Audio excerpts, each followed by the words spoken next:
Hola, nos encontramos nuevamente para conversar sobre cómo podemos redactar la introducción de nuestro artículo. La introducción es la sección del manuscrito en la que nosotros desarrollamos básicamente qué es lo que se necesita investigar y qué es lo que vamos a investigar.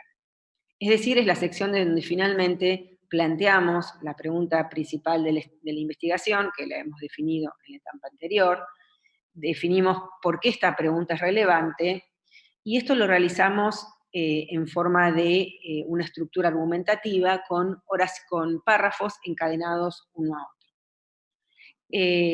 La introducción básicamente lo que provee es un mapa de ruta que va desde el problema a la solución.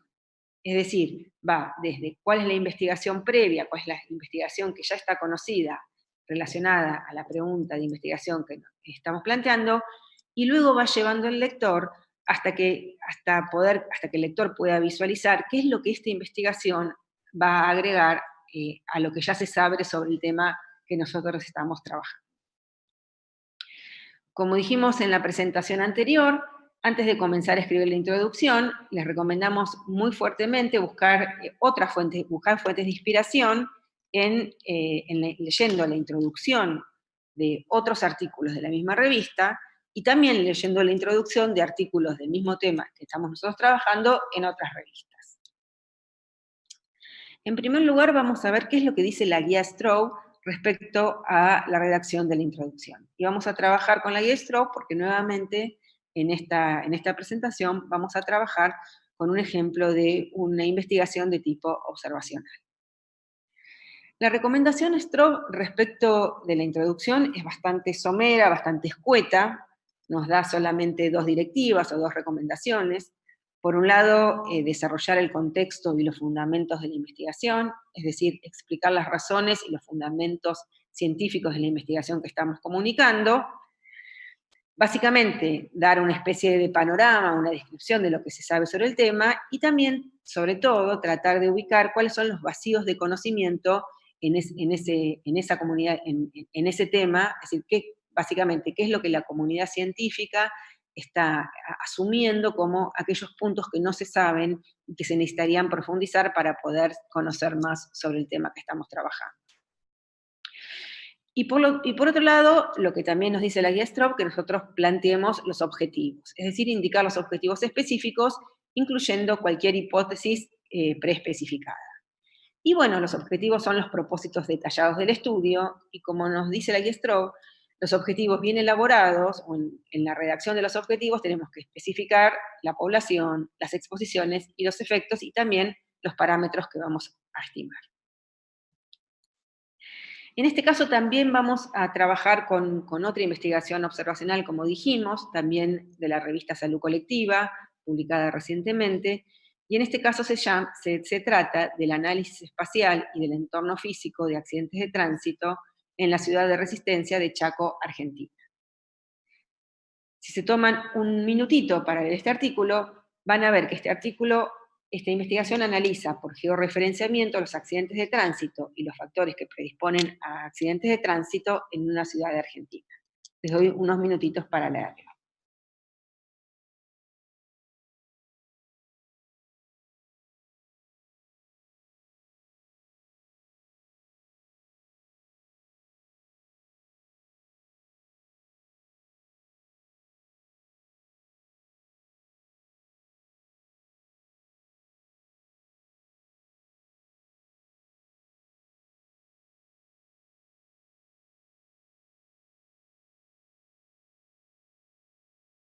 Bueno, ¿ya lo leyeron? Bueno, seguramente pudieron ubicar los que las guías Stroh proponen como el objetivo. Van a ver que el objetivo está ubicado al final de la introducción y es como la conclusión o como el punto al cual arriba toda la argumentación que se plantea en el resto de la introducción, ¿no? En este caso, el objetivo general de este trabajo es identificar, se los leo, ¿no?, la presencia de patrones de ocurrencia de accidentes de tránsito mediante un análisis geoespacial de los puntos de ocurrencia de accidentes de tránsito durante el año 2012 y analizar el riesgo de ocurrencia de los accidentes en su posible asociación con características del entorno físico en la ciudad de Resistencia, provincia de Chaco, Argentina. Como pueden ver, siguiendo la guía Strobe, la redacción de este objetivo es sumamente específica y le da una idea muy clara al lector de qué es lo que va a encontrar en este manuscrito. Todo el resto de la introducción es lo que la guía Strobe denomina contexto y fundamentos. Fíjense que la guía Strobe nos proponía formular las hipótesis. Sin embargo, en general las hipótesis no se formulan como hipótesis, mejor dicho, no se dice que se están formulando en hipótesis, sino que aparece a lo largo del resto de los argumentos que se presentan en la introducción. Por ejemplo, en este caso, la hipótesis, uno podría suponer que es las dos siguientes oraciones. Diversos estudios revelan cómo influyen las condiciones materiales de la vía pública en el comportamiento de los sujetos y en la generación de accidentes de tránsito. Estas condiciones se relacionan con la densidad del alumbrado público vial, el diseño de las vías, la presencia de cruces peatonales, entre otros. Es decir, uno podría decir que de manera implícita los autores están formulando la hipótesis de que son las condiciones de la vía pública las que predisponen a los accidentes de tránsito. Es decir, la hipótesis está formulada, pero no está formulada explícitamente. ¿Cómo es que se organiza el resto de la introducción? Es decir, ¿cómo se organiza lo que las guías Strobe denominan contexto y fundamento? Bueno, por un lado, y generalmente al inicio de la introducción, se plantean los antecedentes sobre el tema, es decir, lo que ya la comunidad científica asume como que se sabe sobre este tema.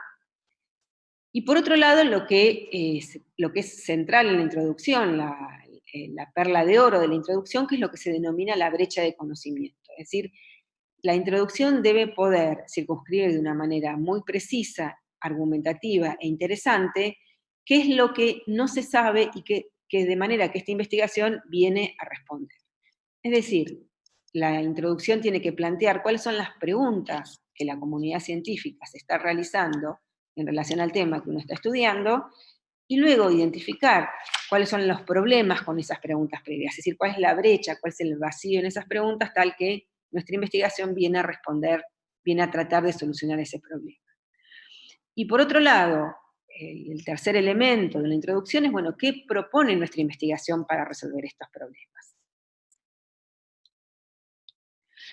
Respecto de los antecedentes, bueno, comentábamos que en general la introducción comienza con los antecedentes, ese inicio tiene que ser sintético, es decir, no es una revisión bibliográfica, y debe estar focalizada específicamente hacia la pregunta de investigación, ¿no?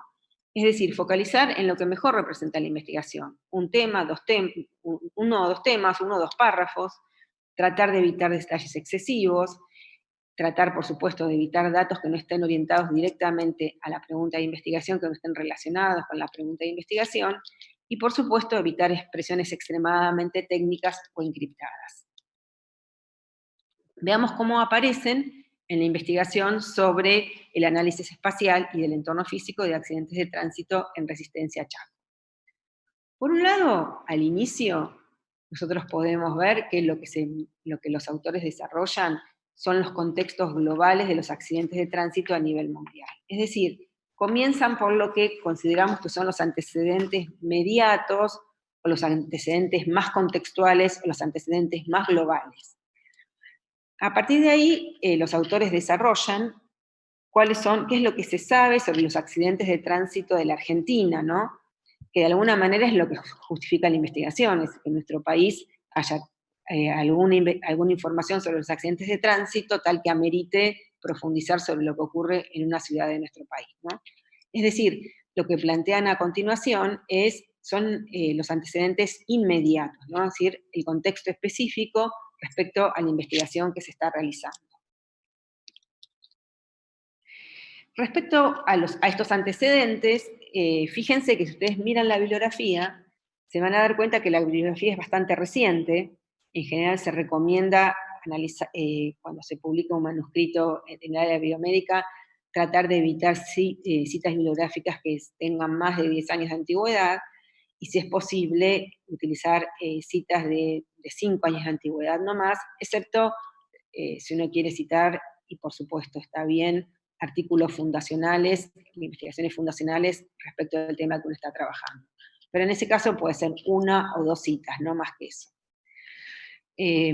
Nosotros tenemos como opción, según un poco lo que uno esté comunicando, redactar los estudios en orden cronológico, del más antiguo al más reciente, para presentar la introducción como a modo de historia de cómo fue que se fue adquiriendo el conocimiento en el área que nosotros estamos trabajando.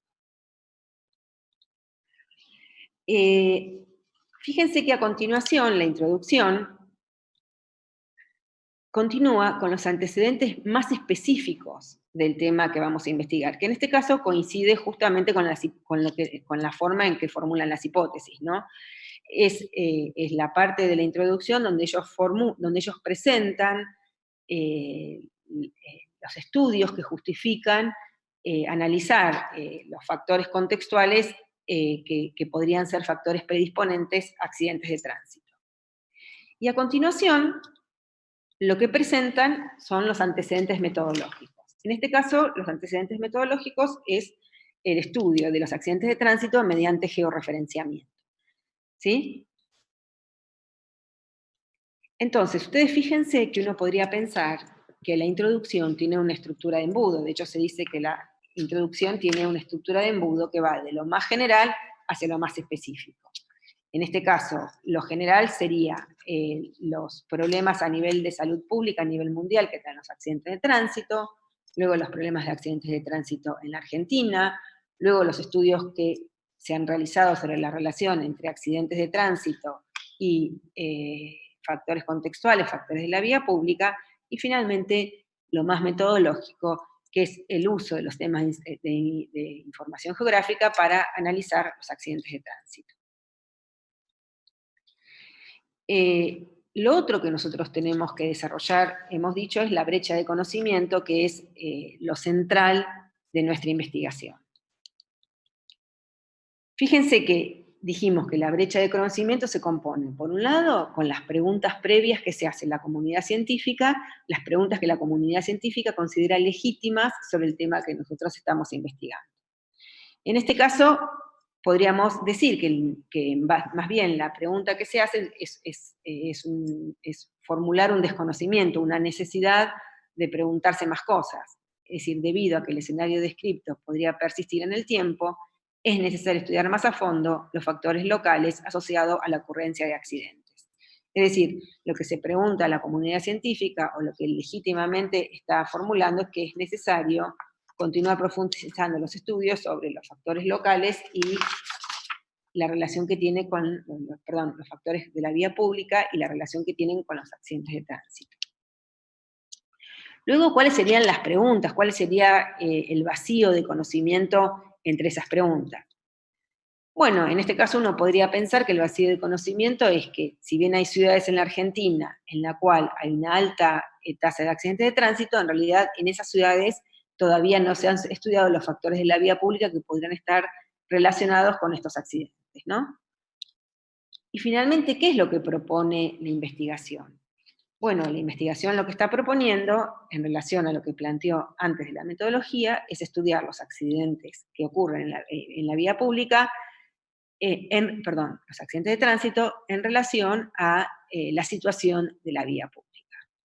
Es decir, nosotros podríamos decir que la estructura de la brecha de conocimiento que plantea en esta investigación sería algo así como, por un lado, las preguntas que se está formulando en la comunidad científica, ¿cuáles serían en este ejemplo?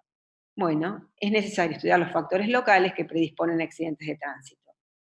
¿Cuál es el problema que los investigadores identificaron en estas preguntas? En las ciudades argentinas que tienen altas tasas de accidentes de tránsito no se han estudiado aún los factores locales. ¿Y qué propone el estudio para responder esta pregunta? Bueno, estudiar estos factores locales que predisponen a accidentes de tránsito en determinadas ciudades de Argentina utilizando la metodología de sistemas de información geográfica. En resumen, la brecha de conocimiento, que es el aspecto central de la introducción, es lo que especifica qué falta o qué podría estar errado en las investigaciones previas. En el ejemplo que acabamos de ver, la brecha de conocimiento tiene que ver básicamente con una falta de conocimiento de la problemática. Sin embargo, seguramente ustedes han leído investigaciones donde la brecha de conocimiento puede tener que ver con problemas metodológicos, por ejemplo, estudios en los cuales los diseños no son los más apropiados, y antecedentes con diseños más apropiados, con estudios que se han hecho con muestras pequeñas o con poblaciones que son diferentes a las poblaciones que se quieren analizar, o también la brecha de conocimiento podría ser que los investigadores están pensando que hay la bibliografía previa tienen enfoques conceptuales o enfoques antiguos o cuestionables. Por otro lado, la introducción explica entonces por qué las investigaciones previas no están pudiendo responder a la pregunta de investigación actual. En este sentido, es importante que si uno está trabajando en un grupo de investigación y viene trabajando ya sobre este tema, tiene que referenciar esas investigaciones para que los que lean puedan ir y conociendo el recorrido del grupo de investigación. Y por otro lado, como recomendación, cuando uno trabaja la brecha de conocimiento, hay que evitar ser hipercrítico con los otros grupos de investigación, indicar las debilidades en general o simplemente indicar los resultados, las discordancias que se pueden identificar entre distintas investigaciones o entre distintos enfoques. En resumen, uno podría decir que la conclusión de la introducción especifica cómo el trabajo va a resolver los problemas planteados en el párrafo anterior y resalta lo novedoso de esta investigación, ya sea en método, ya sea en abordajes. Y por otro lado, entonces, finalmente les dejamos una lista de verificación para que cuando ustedes terminen de formular el primer esqueleto de la introducción, puedan chequear si están todos los componentes planteados. Bueno, espero que esto les haya resultado útil y vernos en una próxima oportunidad. Muy buenas tardes.